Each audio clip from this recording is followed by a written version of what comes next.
What's going on, YouTube family? So yep, it's about that time. These cars gotta go. Oh wait, y'all thought I meant sell all my cars? Come on, you guys know me better than that.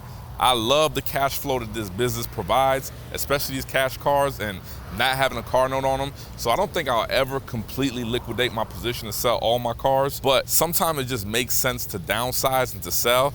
And this is the position I'm going through right now in my business. So I've had my fair share of vehicles that perform great, don't really require much.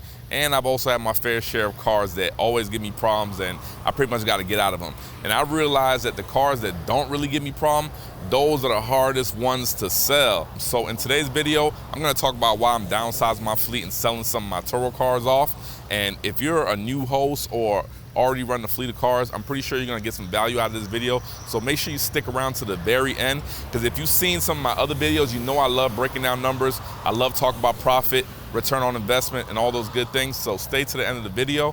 Also guys, I want to thank everybody who has subscribed to my channel. I just hit 10K subscribers last month. Very excited about that. And if you guys aren't already subscribed to the channel, go ahead and do so now. Also, while you're down there, go ahead and smash that like button for the YouTube algorithm, and let's jump right into the video. So over here, I got two of the units that I actually just sold this week, and I'm gonna be talking about each of these and why I decided to sell these cars, and also explain some other reasons why I'm gonna be probably selling some of my other cars as well. So let's start off with this Subaru right here. This is a 2013 Subaru Impreza. I've had this car for almost 2 years. It's been a great vehicle. It's paid itself off, it's made extra money, and I really haven't had that many problems out of it. So I guess you guys are wondering, if a car is making good money, it's cash flowing, I don't have a car note on it, it's not giving me problems, what's the reason I would want to sell it instead of keep the money going? Well, on this particular car, it has what they call a CVT transmission in it. And when we actually purchased this vehicle, we actually put a new CVT transmission in it. Now, if you guys know anything about CVT transmissions, they're not very reliable at all. A lot of Nissans have them, and that's another reason why I actually stopped buying Nissans. But these transmissions are not the kind of transmissions that you want to push to 200,000 miles. And this vehicle currently has 137,000 miles. So I decided this is a great time to go ahead and get rid of this car before I have any more problems out of it or even have to replace a transmission for it. And another reason too is like, it has little wear and tear over here.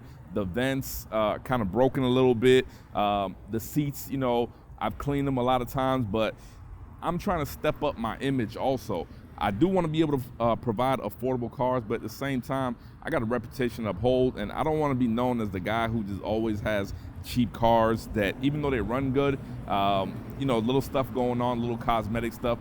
I kind of want to step my game up, and even though I have cash cars, just kind of be in between reliable cars and something that somebody wouldn't mind driving or bringing around their friends and their family. So that's the reason I'm getting out of some of these cars now. So I just sold this car. The numbers are definitely green on it. I made great money on this car, but it's time to go. So let's jump right to the other one right here. This is a 2013 Impala LTZ. Another great vehicle. I've had it a little bit over a year. Car's paid itself off. It's in the green. It's made me extra money. It's actually been having a pretty good run this year, doing some pretty good numbers for the price that I paid for it. And the reason I'm getting rid of this car is right now, it seems like we're facing another lockdown. The rentals are starting to slow down a little bit. We've had a great run for the last 4 months or so. We've been able to raise our prices a little bit. Cars are consistently getting booked, but now we're starting to see the slowdown on rental demand as people aren't traveling as much. People are potentially getting ready for another close down. So I think people are just starting to hold their cash and hoard it. And we've seen this happen at the end of last year also. This vehicle still has pretty low miles. It has 110,000 miles. Now you guys know from my other video that I like to get rid of the cars around 150. So I'm selling this car kind of premature. So the used car market is still doing pretty good right now. So I went ahead and took advantage to try to get rid of this vehicle right here and get a pretty good amount for it. I actually got more than I actually initially paid for the vehicle, even though I've been using it for a year. And also with the cars like these Impalas right here that don't have Bluetooth built into it, I realize that it's really important for guests that are picking these cars up to actually have Bluetooth. And if you think about the last time you rode in a car, you was probably riding, listening to your Bluetooth as well.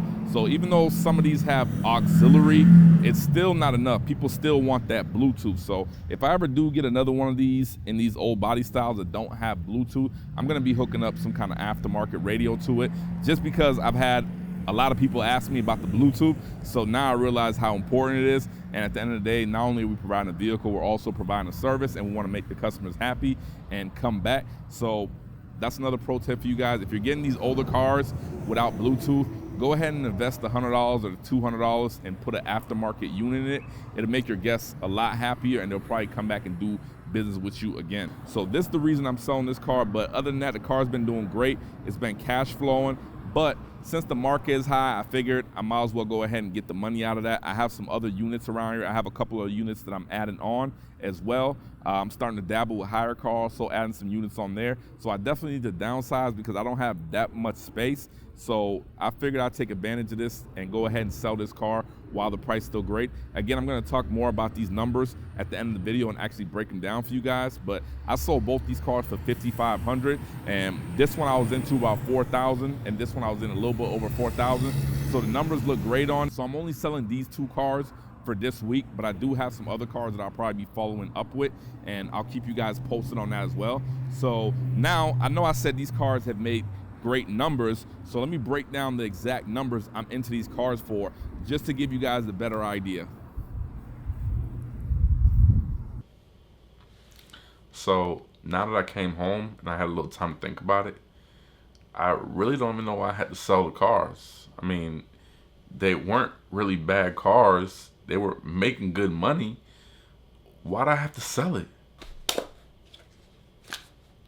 Oh yeah, I remember now. But nah, guys, really, I'm just playing. When you get good at buying cash cars and you have a good system put together like I do, I know I can literally replace the cars anytime. It might not be the same year, make, and model, but I know I can get something similarly priced that'll make me similar amount on Turo. So now, like I promised, let's see the detailed numbers on these cars to see if they were even worth it in the first place.